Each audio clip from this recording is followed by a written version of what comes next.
तर अशा प्रकारे शुगर फ्री कलाकंद रेडी झालेली आहे।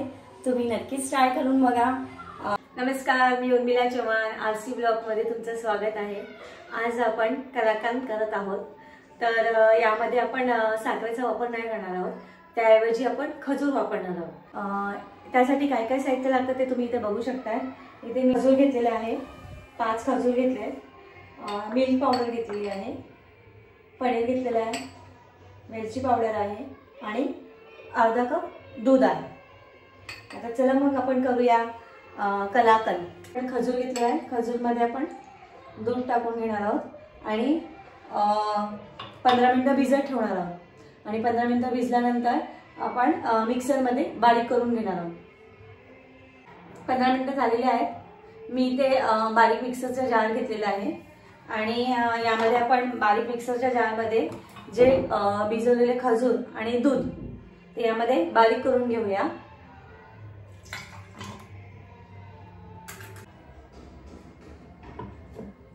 छानपैकी पेस्ट तयार झालेली आहे, तुम्ही बघू शकता।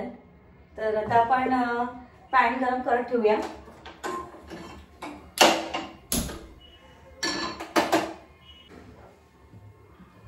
पॅन गरम झालेला आहे। आता आपण यामध्ये जी दूध आणि खजूरची पेस्ट केली तर ती आपण यामध्ये टाकूया।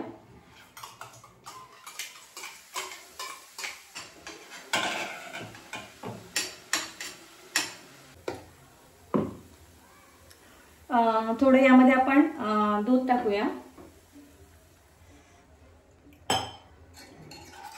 आणि छानपैकी मिक्स करून घेऊया। दूध आणि खजूरचं मिश्रण छानपैकी मिक्स झालेलं आहे। आता आपण यामध्ये मिल्क पावडर टाकूया। तर मी इथे अर्धा कप मिल्क पावडर घेतलेली आहे। तुम्ही बघू शकता, स्ट्रक्चर खूप छान आलेलं आहे। त्यानंतर आपण यामध्ये 1 टीस्पून वेलची पूड टाकणार आहोत आणि मिक्स करून घेणार आहोत। त्यानंतर मी पनीर घेतलेलं आहे, पनीर आपण किसून घेऊया। मिश्रण छानपैकी जाडसर झालेलं आहे आणि घट्ट झालेलं आहे, तुम्ही बघू शकता।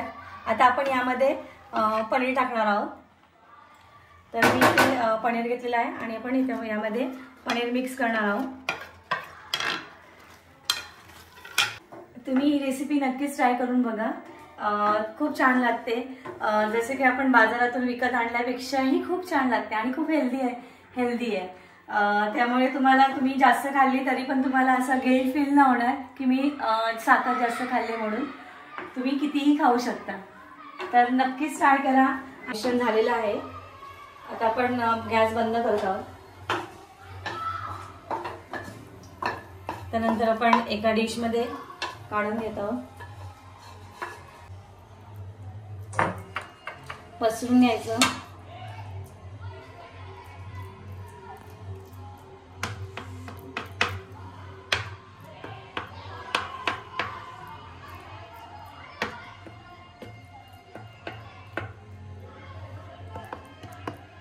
थंड झाल्यावर मिश्रण घट्ट होतो आणि त्यासाठी आपण यामध्ये बदामाचे काप टाकणार आहोत। तुम्ही पिस्ताचे काप सुद्धा टाकू शकता।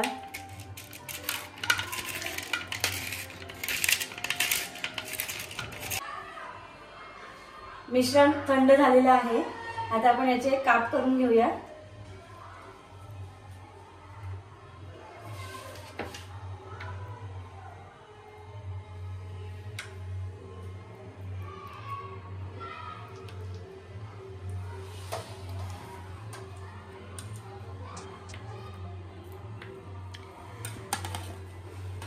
तर अशा प्रकारे शुगर फ्री कलाकंद रेडी झालेली आहे।